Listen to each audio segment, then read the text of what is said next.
तर फ्रेंड मी बनवणार आहे ढोकळा।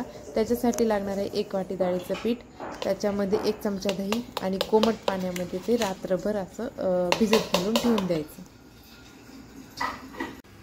मग ते पीठ रात्रभर भिजल्यानंतर मग सकाळी त्याच्यामध्ये उठल्यावर जिरे, ओवा, साखर, मीठ टाकून ते असं हलवून घ्यायचं आणि मग नंतर त्याच्यामध्ये 1 चमचा गरम तेल टाकायचं।